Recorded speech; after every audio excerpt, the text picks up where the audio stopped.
நேற்று ஒரு ஈவினிங் 7 மணி இருக்கும். நான் கடையில் இருந்தேன். பையன் நோம்பு திறக்கிறதுக்காக இங்கே வந்திருந்தான் வீட்டுக்கு. நோம்பு திறந்துட்டு வெளியில் மருமகளும் பையனும் வெளியில் வந்தாங்க. வெளியில் வரப்போ வண்டியில் வரப்போ கொஞ்சம் ஸ்லிப்பாகிற மாதிரி ஆயிடுச்சு போகிற மருமகளுக்கு. உடனே அந்த ஆப்போசிட்டில் இருந்த பசங்க எல்லாம் ஒரு மாதிரி கிண்டல் பண்ணிடுறாங்க.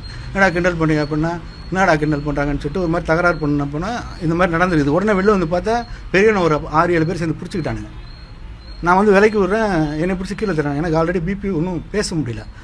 சரி ஒன்றும் இது இப்போ சத்தம் போடாதீங்க போங்கப்பா அப்படின்னோன்னா அவன் சொல்லிருக்க இந்த மாதிரி தம்பியை கூப்பிட்டு இந்த மாதிரி பண்ணுறானுங்கடா அப்படின்னோன்னா அவன் வந்து என்னடான்னு கேட்குறப்ப உள்ளுக்குள்ளே போய் கேட்டதுக்கு பாலை வந்து சுடுத்து நான் பாலை மூஞ்சில் ஊற்றிடுவேன் அப்படின்றான்.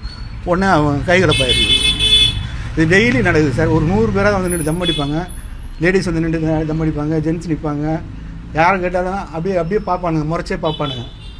எங்கள் சின்ன பசங்களை கூட வெளில வந்து இந்த ஹாலில் இந்த இடத்துல கூட உட்கார வைக்க முடியாது. பயங்கர ஸ்மோக்கி வாடை இருக்கும். அதை கேட்டால் இது பண்ணுறானுங்க. இது இப்போ இல்லை சார். இந்த டீ கடை வந்து தம்மு எப்போ வைக்க ஆரம்பிச்சோன்னா அதுலேருந்து இந்த பிரச்சனை நிறையா இருக்குது சார். இன்றைக்கெலாம் க்ரௌட் இல்லை சார். இல்லைனா ஒரு 100 பைக் இங்கே இருக்கும். என்னை மட்டும் கேட்க வேணாம், அந்த பக்கத்துலலாம் நீங்கள் கேளுங்க, இங்கே உள்ள சூழல் எப்படி இருக்குன்னு அவங்களே சொல்லுவாங்க. இல்லை உங்களுக்கு இப்போ நேற்று வந்து யாரால வந்து பிரச்சனை வந்தது? மேலே யார் இருக்கா சார்? மேலே இருக்கிறவங்க வந்து யாருக்குமே வந்து அட்ரஸ் அவங்க இதெல்லாம் தெரியாது சார். அவங்க எப்படின்னா வந்து கூகையில் படிக்க வரேன்னு சொல்லிட்டு இங்கே இருந்து வருவாங்க சார். வந்துட்டு என்ன பண்ணுவாங்க, படிக்கிறவங்க நிற்பாங்க. சில பேர் ரூம் இல்லாமல் மேலே தங்குறாங்க. அது ஏதோ சினிமா கம்பெனி ஆஃபீஸு சார். என்ன பேர் எனக்கு தெரியல சார். நீங்கள் வீடியோ எடுக்கிறப்ப பார்த்துக்கோங்க சார். ஏன்னா அவன் வெளியூர்காரங்களாக இருப்பாங்க. மோஸ்ட்லி 99% நீங்கள் லோக்கலில் உள்ள ஆள் இருக்க மாட்டாங்க. இன்றைக்கி ஒருத்தன் 10 நாள் இருப்பான், இன்னொருத்தன் 10 நாள் இருப்பான். 90% வெளியில் வச்சு இந்த இடத்துல வச்சு டிஸ்கஸ் பண்ணுவாங்க, ஸ்டோரி டிஸ்கஸ். ஒருத்தன் கை தட்டுவான், ஒருத்தன் சிரிப்பான். எனக்கு இங்கே பெட்ரூம் சார்.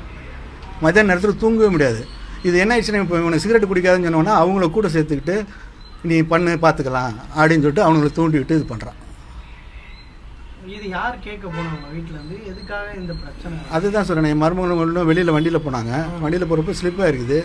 உடனே ஆப்போசிட்லேருந்து கிண்டல் பண்ணியிருக்கேன். கிண்டல் பண்ணுறப்போ தான் பிரச்சனை ஆரம்பமாச்சு. என்ன பண்ணியிருக்காங்க கிண்டல்? என்ன பண்ணாங்க தெரியல. மருமகள்கிட்ட தான் கேட்கணும். மருமகம் இருக்காங்க, அவங்கள்ட்ட தான் நடவடிக்கை எடுக்கணும்னு நினைக்கிறேன் சார். எனக்கு வந்து இவங்க மேலே வந்து ஒரு கால் பண்ணுச்சு அந்த மாதிரிலாம் ஒன்றுமே கிடையாது. அடிக்கடி இந்த மாதிரி தகராறு வருது. நிம்மதியாக இருக்க முடியல. எல்லாம் நாங்கள் வேணால் வீடு காலி பண்ணிட்டு போயிடுறோம். அதுதான் நடக்கும். அவன் என்ன சொல்கிறான், நான் சிகரெட் விற்பேன், அப்படி தான் விற்பேன், உன்னால் முடிஞ்ச பாரு. நான் இன்றைக்கி சொல்கிறேன், பெரிய இடத்துல கம்ப்ளைண்ட் கொடுத்துருக்குறேன், உன்னை 2ல் ஒன்று பண்ண விட மாட்டேன், வெட்டுவேன் குத்துவேன்றான். காலையில் ஒரு 9:30 மணி இருக்கும். எதிர்த்த பில்டிங் ஒரு டிரைவர் வந்து என்கிட்ட பேசியிருக்காரு, என்ன அந்த மாதிரின்ட்டு. வெளியிலேருந்து அங்கேருந்து வந்து ஒரே தகராறு பண்ணுறான். சின்ன பையன். என்ன தகராறு? உன்னை பாரு என்ன பண்ணுறேன் பாரு, எங்கள் அண்ணன் அடிச்சிட்டு இல்லை, உன்னை என்ன பண்ணுறேன் பாரு அப்படின்னு, உன்னை வீடு புந்து வெட்டுறேன் அப்படின்றான்.